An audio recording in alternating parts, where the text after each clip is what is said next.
Good afternoon. This is the time set for our RFP orientation to discuss board facilitation at Alta California Regional Center. Hello, Dana. Good afternoon.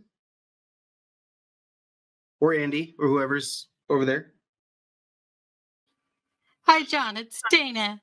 Hey, Dana. Good afternoon. So we're going to talk about this request for proposal that's being put out and our board policy. So first thing that would like to do is share that there has been a request for a proposal that has been put out, and sorry, I'm admitting more people into the room. Did not realize that I needed to do that, but I guess I do.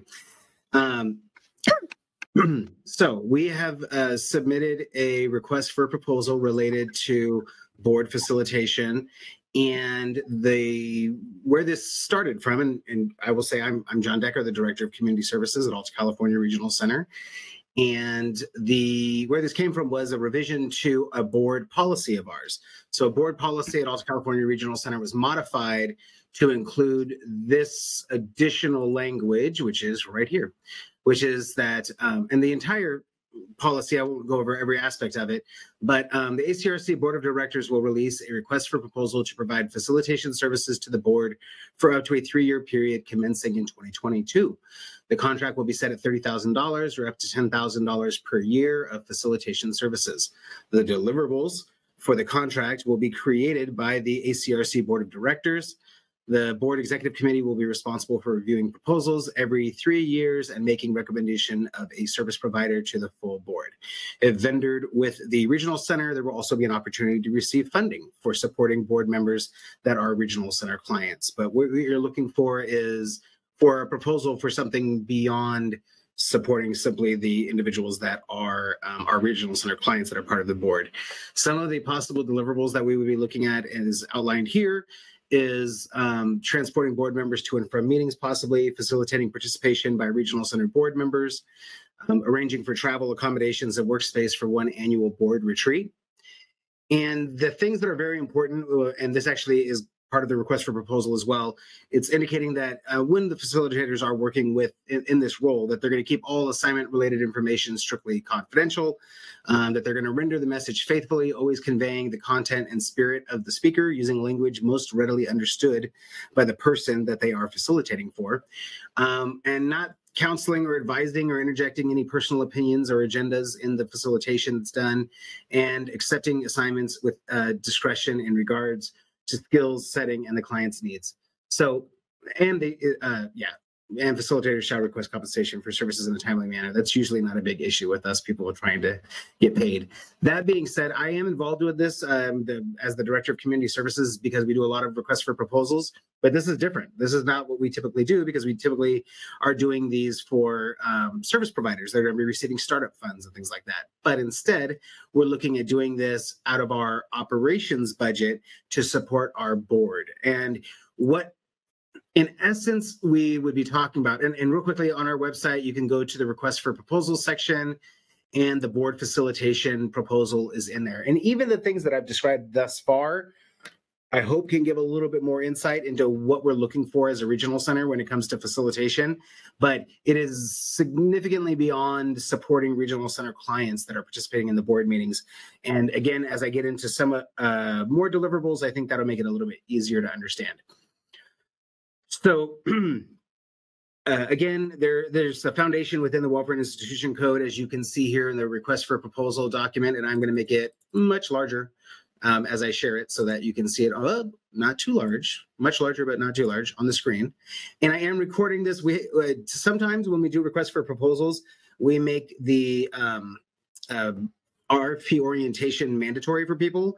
But because this was like really short notice, like literally like 5 business days, we felt like it was fine to record this, and then we can provide this additional information if anyone else is able to participate and get a submission in by the time frames that I'm about to go over. So this will be for the time period of January 1st of 2022 through December 31st of 2024. Partially, this is modeled on kind of what goes on with the Department of Developmental Services. They do regular contracting with different contractors that provide services, and they do a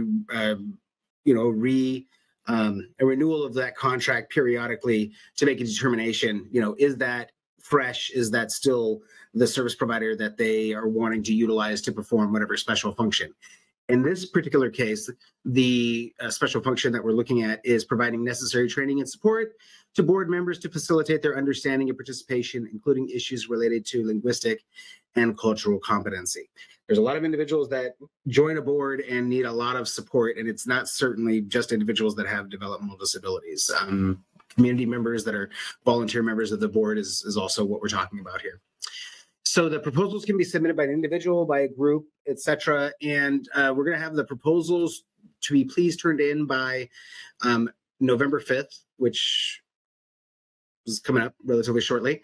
We're going to do some interviews. I don't know if I will be involved in the interview process. I think that will be probably some of our board members and things like that, but I may or may not be.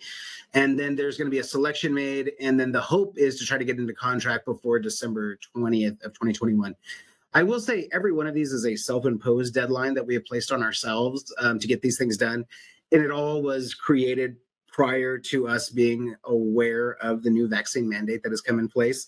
And that has certainly made it a challenge as it relates to do almost every function of our service system, from transportation to day programs, all across the line. And so we will do our very best to adhere to these timeframes as far as getting things done. But we also know that there's not like a December 31st deadline. This could be a contract that's signed in January or whatever. It's just we would really like to stick it to these deadlines if we possibly can. And everything's going to go to Lisa West. Lisa is the board secretary, also the executive assistant to our executive director, Lori Benalis.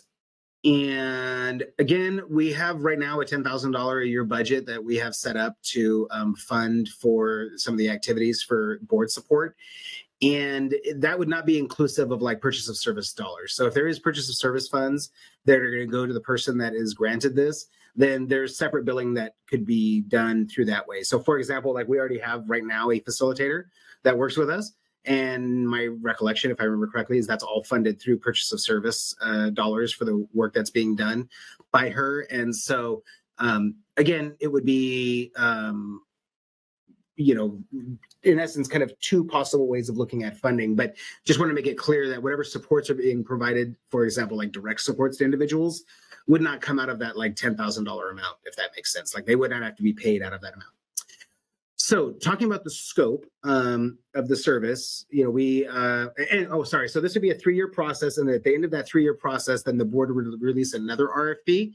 And then individuals that are current contractors would have an opportunity, obviously, to respond to that RFP, as well, just like anyone else would. And so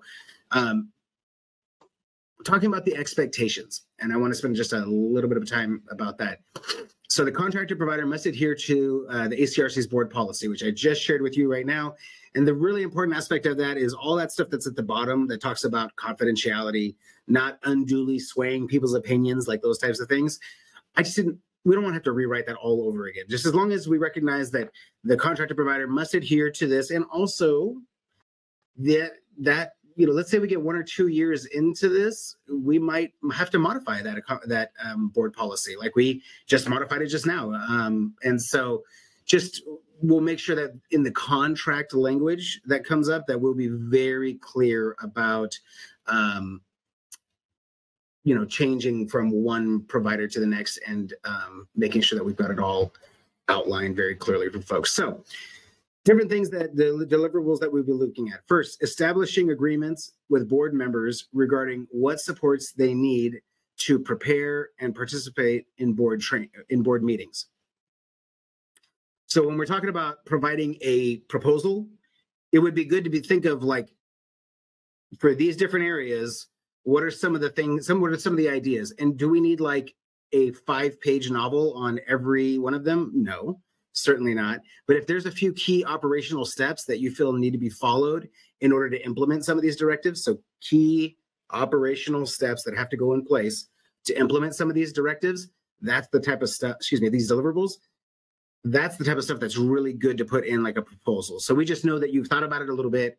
And as I go through this, if there are questions related to these expectations and the specific deliverables, you are welcome to stop me as I go through them, or whatever. If you want me to go back to one, and I'd be happy to answer any questions.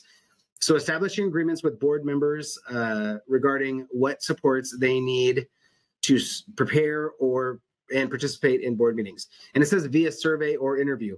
If someone had a different way that they wanted to establish that agreement, I think we would probably be open to reading about that in the proposal. Arranging transportation for board members to and from meetings. Aiding board members in preparation and participation in board meetings.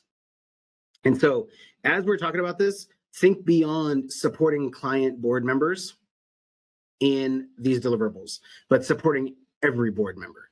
So supporting every board member in preparation and participation in board meetings. Arranging travel, accommodations, and workspace for one annual board retreat. And we will work through when we get to like the interview phase for people that are interested in doing a proposal, and we'll talk a little bit more about the specifics financially related to that, just so that you can get an idea of, in essence, I think where the $10,000 is going to be used or not used, et cetera, for each year. Recruitment and training of facilitators. So if there's specific facilitators that are going to be needed to participate in the meetings with folks, then that would be the responsibility of this company. And arranging interpretation and translation for board members. So, as we have a diverse population of people within our regional center system, certainly our board would need to reflect that as well. And so as that need arises, this would be the appropriate contractor to deal with it. And this is the big one, I guess, is managing the board mentorship program. And you might be familiar that there is no current board mentorship program. And so it would be developing a board mentorship program that does some of the following things: connecting experienced board members with new board members, developing training plans for new board members.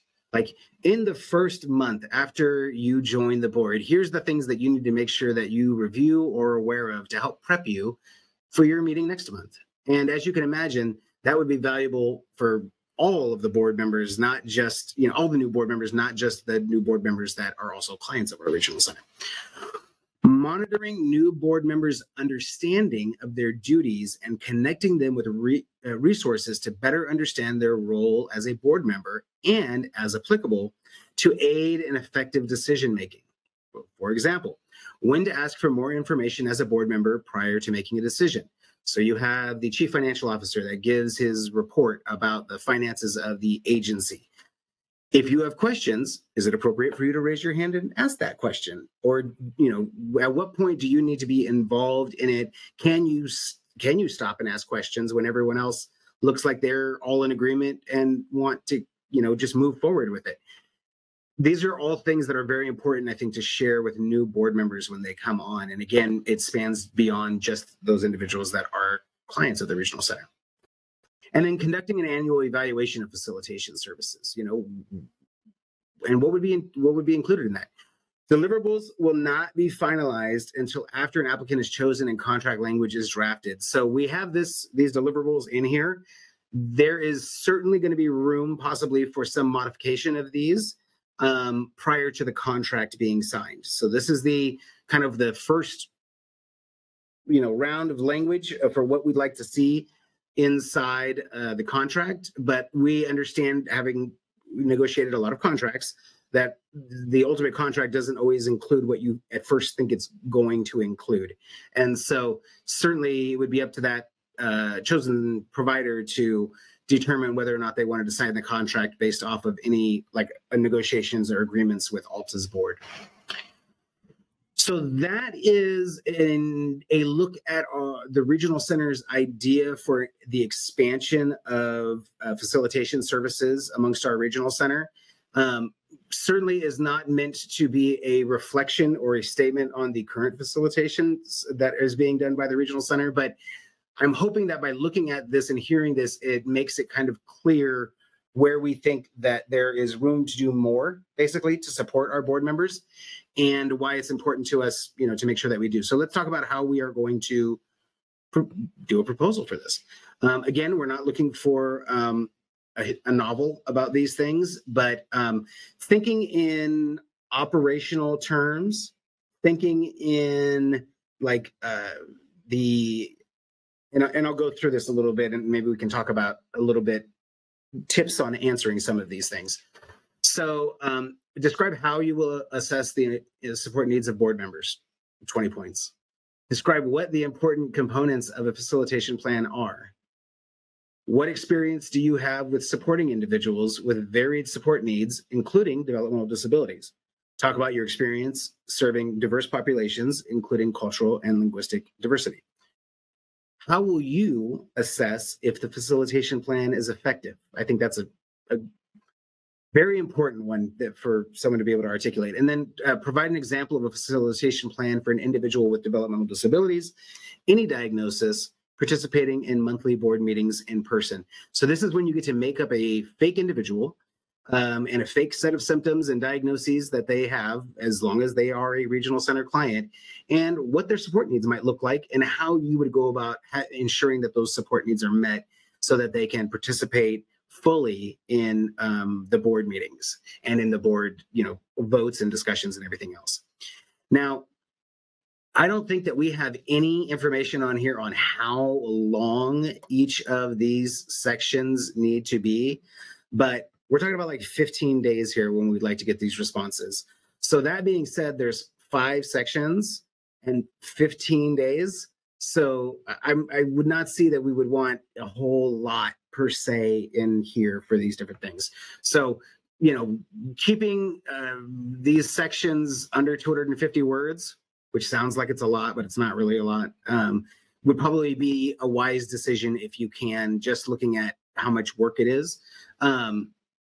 Some of these things, like describe what you think the important components of a facilitation plan are.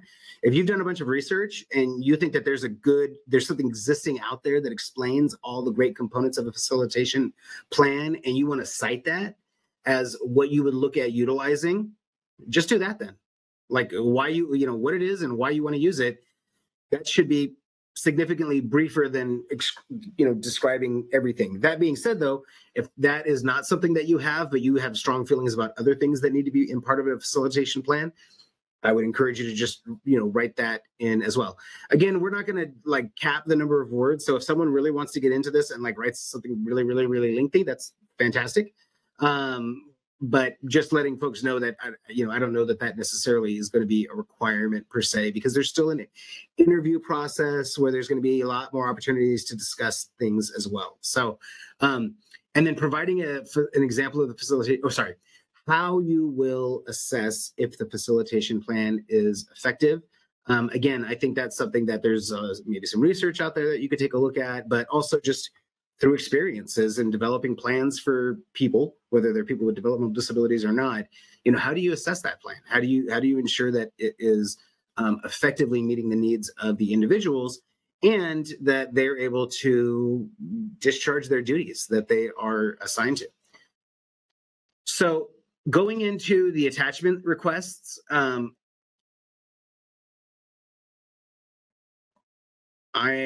first thing, this is the cover sheet.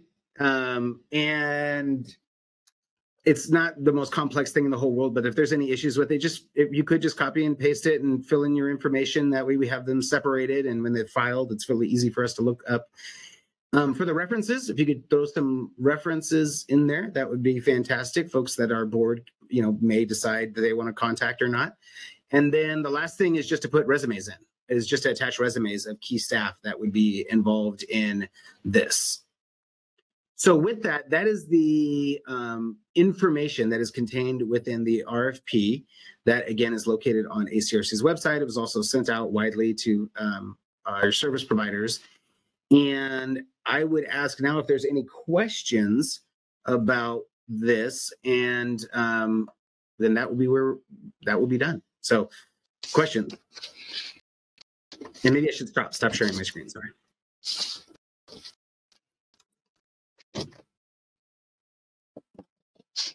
Lindsay, I saw you unmute, but then I saw Dana unmute at the same time, so I was waiting. Dana did too. Oh no, okay. No. Well, go ahead, Lindsay. I'll mute. Okay, Lindsay, go ahead. Okay, so you mentioned a couple times that this could potentially be for all board members. So am I correct in sort of envisioning that like this facilitator is a resource for the whole board, and some board members may choose to like use the facilitator and some may not? So I think with the board mentorship program, at least, the hope is that everyone will be part of that program. I will say that was when that was discussed with our board, they seemed very, very interested in that. So that would be the existing board members being paired up with the new board members. That would, in that case, then there would be involvement with every board member. But as far as specific facilitation to support people's personal care needs as well, like that might only be a small subset of our group that participates in the meetings. Okay. And then for like the personal attendance supports, so that support would also be paid for as part of this operations dollar, or would that come from that person's like POS dollars and whatever? Yeah, so obviously we foresee that the individuals requiring that support would be regional center clients, and so therefore they could be paid through purchase of service to provide those supports, which is what we've been doing for quite some time.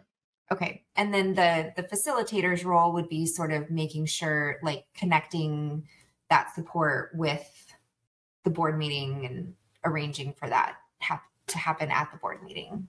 Absolutely. So first, there would be kind of an initial deliverable would be developing broad strokes in, probably in January, of what a board mentorship program looks like. And then probably I would assume in the first quarter, a presentation to the board about what a little bit more solidified ideas of what the board mentorship program, just talking about like just timeframes of getting prepared for things. But then concurrently, starting January 1, the hope would be to start connecting with all of the board members, explaining a little bit about what the facilitation services is, having attendance at the January board meeting by the company, basically, and so that we can kind of discuss the contract that's been signed, and just to kind of in-person familiarize in person. We will probably still be doing things via WebEx or Zoom, or what are we on today? Avaya. One of these systems will probably be used at that point still for board meetings. We did do a board strategic planning that was held in person, and it was like a day-long event, and those types of things facilitators would certainly need to be, probably present for to support multiple clients that are present during this. So whether it's one facilitator or multiple facilitators in the room, like along with the clients, that's one kind of thing to look at. But we're talking about so much more as far as like the overall role and looking at raising the competencies of board members about our service system, about our the way things get paid, the financial aspect of things. There is a lot that can be done, but so for example, there is some of you are signed up for Marty Emoto's daily updates. That's how I get my evening updates, is from Marty's 10 p.m. emails that he sends out. And so, it may be deciding which of that very important information needs to be shared with our board members, to help people really understand what's going on with our system. And I think these are just ideas. It'll be up to the facilitator to really talk to the regional center about what you think would be really beneficial. Like in 2021, 2022, what do we want to make sure that board members of the regional centers really know about, right? Does that make sense? Like maybe 12, 13 years ago, we're like, oh my gosh, why don't we not, have a bunch of financial mismanagement that was going on? We had regional centers kind of throughout the state that had big issues related to financial mismanagement and things like that. Well, having a board that is really, aware of the financial side of things and understands the audits that we're required to do as the regional center, the audits that DDS does of us, those types of things, again, I think are all things that will really help our board be able to be more effective in trying to meet their strategic goals. Gotcha. Okay. We are, and that would be one thing too. We would want to make sure that as we are developing the strategic plan for the board, or the board is developing their strategic plan, I should say, that the facilitator is really involved in that as well. Making sure that if there's, different educational needs of members of the board related to some of those goal areas. So whether it's employment or, housing development or other things that, people are looking at, that maybe there's some suggestions for trainings that might go on for the board, et cetera, if that makes sense. Okay. And then my last question is, I think I saw a contradiction, maybe I didn't, but can you clarify for me if the facilitator is responsible for arranging transportation to and from board meetings or providing transportation to and from board meetings?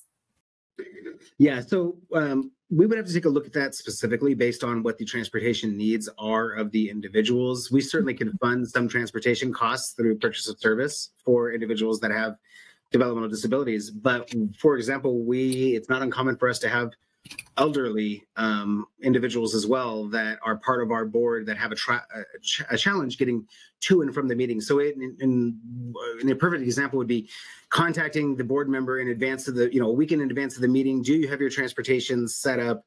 As you talk with the board members, what do they need as it relates to transportation? You're talking about developing that facilitation plan for each individual. So let's say we have this one board member we know that doesn't drive, and we're going to start doing in-person meetings. Do we have an arrangement that another one of the board members is going to pick that person up? Like, how is that person going to get there? And it's in essence kind of taking over a little bit of that logistical responsibility. Now, for some individuals that need like travel themselves and need to get like picked up different places, let's take a look at that and figure that out as it kind of comes through. Because again, if it's a client, it can certainly be funded through purchase of service. But I know that there's some instances where we have board meetings and we have to provide travel for people to get to those meetings, like taxis and other stuff. And so I think we would have to take a look at the extent to which we might look at billing that out through the $10,000 that's there. Okay. But we're also talking about not that many, we're talking about, what are we, 2 months out of the year. So, it's not like we're talking about a meeting every month or that you have to make arrangements for too. And that's like good and bad, because when you don't have things every single month, sometimes it's tough to get a kind of a rhythm going as far as transportation. And how many board members are there? Oh gosh, I will be honest with you. I know we just added 2 new board members. So I think we're at like 14 or so, but okay. I will verify that. Like I said, we just added some new board members to our board. But that's the other thing too, like people kind of come on and come off our boards as well, because they can serve a certain, like right. One of our very involved clients just finished up his term, and he'll probably be off for like a year or 2 or whatever, and then he'll come back on again. I would not be surprised that he's going to be involved in the board in the future as well. We just brought back Dan Lake, just rejoined our board after being off for a year or 2, and so he's back now as well. And I'll be honest with you, I don't have a ton of board involvement, honestly. I'm certainly do a lot of RFPs and things like that, and so they kind of gave me the charge to get this out there and see if this is something that folks would be interested in, or I don't know, if the regional center is completely off base and we're unrealistic. That it's just if we're able to implement it the way we have kind of envisioned it, we think that there's going to be some better outcomes. Like, we feel like our boards are going to feel really well supported. Like, for us, that we've got a big complex agency, and so having board members that are really competent in understanding like the way regional centers work and know how to ask those good questions during meetings and stuff like that, like it's just going to, I feel, like increase the quality of eventually the services to our clients. It's one of the steps that gets us to increasing the quality of services to our clients. So because they set the tone, right? With the board sets the tone for the executive director. That's the one employee that the board of directors has as the executive director, and then she sets the tone for the agency. Right. Okay, that's all my questions. Thank you. Dana, would you have any further questions? Yeah, no, I some things became more clear. Like I can see the big picture concept and the value in having a kind of cohesive plan for the whole board, and then including people with intellectual disabilities within that mix. But as you say, there could be other community members with specific needs that don't have anything to do with purchase of service. That is kind of a question mark area, but one of the hard costs that you referred to was maybe related to the board retreat and the expenses. I know that, historically the board retreat has been different places, different lengths of time, the scale of it has gone up and down over the years, but how much of that cost for something like that for 14 plus people would have to come out of the budget of the out of the 10,000 or whatever, the facilitation agency. So I would say that whoever is going to end up signing the contract from this is going to have a percentages breakdown of like allowable spending for the 10,000. Does that make sense? That's what we typically do when we have like grants or things like that, is that here's how you can spend the money. It's just that we don't want to we don't want to get too narrow on our ideas about what this actually has to look like until we keep getting feedback. Like we keep hearing from people, oh, that sounds like a good idea. Or, oh, I'm glad that it's not just clients that you're looking at, but looking at the entire board and being able to bring up everyone's support needs, and everyone's got them regardless of whether or not they have a developmental disability. Right. But we will certainly make sure that we delineate, these are things that could come out of the $10,000. Here's some things that we would be able to fund separately. So doing a board retreat where you're booking motel rooms for 14 individuals in a place and covering the food costs and everything, your $10,000 is going to go pretty quickly in a situation like that. And so that being said, that was a big question. But that being said, looking at logistics and looking at, location and, working and talking with board members, maybe about where they want to do it. Lisa West does a lot of these activities now within her position. What I would, I guess the vision of this would be in essence, that the facilitator does some more of that legwork based off of their understanding of the needs of the board members. And then it goes back to Lisa, who would kind of help with the payment coordination and those types of things, if that makes sense. So still working on finalizing that. That's also why we recorded this too, because I know that this is a discussion that people are going to be wondering about. And I don't want people to be scared away with, oh my gosh, that's such a small contract amount if we're talking about all of these deliverables that have to go on. But I think if we, layer in the purchase of service dollars for the hours, because the salary and the hours are what is most expensive, unless you're booking motel rooms and paying for catering. Different story. But, the other concern, John, too, specific cost was reference to maybe specialized services, interpreting service, sign language, language interpretation.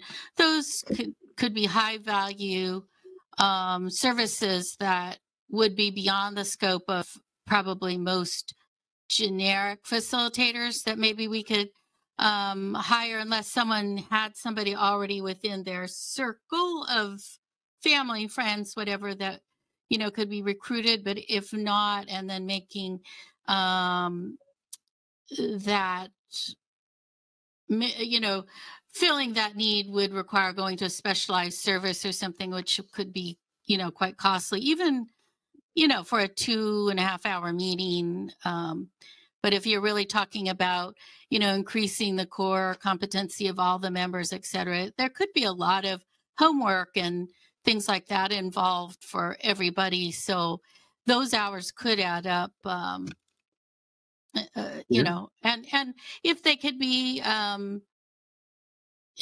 be absorbed into POS dollars, and maybe that's appropriate in circumstance, but just servicing the board as a whole kind of just opened up that question for me.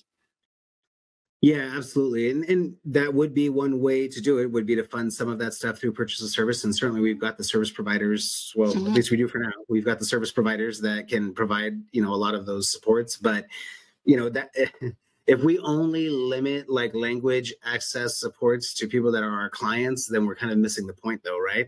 Right. Like the point is that we want to have a diverse board that has a lot of different types of support needs. It's okay. Like it's okay to have support needs. It's okay to have diversity. All it means is that things look a little bit different sometimes, but that doesn't mean that it's bad or anything else. No, and for absolutely. us, we really want to encourage that because that's our community, right? We have a diverse community.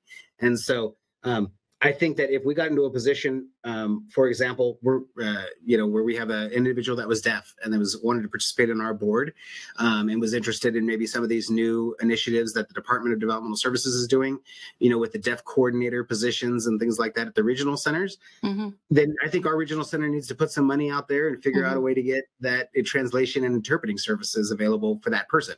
Now, if it's a client, again, it's easier for us to do that, but we certainly would not want to limit our board, like our, advertisement for participation on our board to folks that, fit that little cookie cutter of. No, definitely. And I could really see a real need for a concentrated push to involve, say, families or family members to serve on the board that are, where English is not their first language.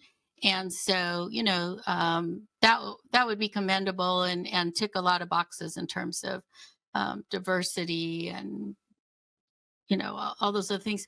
But yeah, I think as long as, and what I'm hearing, but as long as there's a feeling that the regional center would be willing to work through these specific issues as we go forward. I understand you can't anticipate every scenario and put it down in the proposal, but I just think there's a lot of gray area in trying to serve such a diverse, potentially diverse group of people that it's hard to say, yeah, we could absorb that in a really hard number like $10,000. It just could go sideways depending on who's there, even if you're trying to be pretty conservative with all the other time that's being spent on the coordination. But I understand you can't really specifically speak to it, but it's just I would say that this is very important to our executive director. This is something that, this is, I think, the first board policy change that was made since she was the director. And this was something that, so we have ideas about exactly of how it's going to look like. We have ideas of how we're planning on funding things, but we also have to look at the importance of it as well. And if the importance means that we might need to modify things so that we can make sure that we have the service and supports in place for our board, then that might be the case. But it's not going to be done at the, as a negative to the contractor. Whoever gets that contract, it's not going to be, we're going to take away these different things. It might be, this is what our initial idea was, but we kind of like this. And maybe we need to amend the contract possibly to talk about doing X, Y, Z. Like, we certainly have a 3-year cycle. But remember, this is all stuff that was developed by us internally at the regional center. So it's not like we got to follow the different rules that we typically do when it comes to how we give out money and how we do this. We just have to make sure that we are, we've got very clear understanding of how things should be spent, because we don't want to put a contractor in a position where they have all this money that they've put out to provide these services, and then they turn around and someone at the regional center says, oh, well, that wasn't our understanding of it, and we're not going to reimburse you for that. Like, that could go sideways, would you say, really quickly, right? Like really quickly. So those are the type of things that have to get hammered out throughout the contract process. And then I think it'll just be a regular communication with the regional center about the facilitation, which doesn't exist right now. There is not a regular communication that exists about all the facilitation activities and whatever else, because that's not something that we haven't put it in place. But I think that that is a great way for us to move to as an agency. Glad to see that you guys seem to think that this is that we're at least on the right path as it relates to this. And I would say between now and the time for the submission of these to Lisa, if there's questions, please shoot them over to Lisa. She's kind of sharing them amongst our executive management team. And then she certainly is the conduit to the board of directors as well. So she can always reach out to the board, as well for specific discussions related to this. With that being said, I would like to thank you both for spending a little bit of time with me as we went over this, and hopefully this answers some of the questions, and we will look to get this recording up on our website. Maybe we'll try to attach it to that RFP so people can kind of take a look at that as well. Okay, thank you. Thank you, John. You're Bye. welcome. Thank you very much. Bye-bye.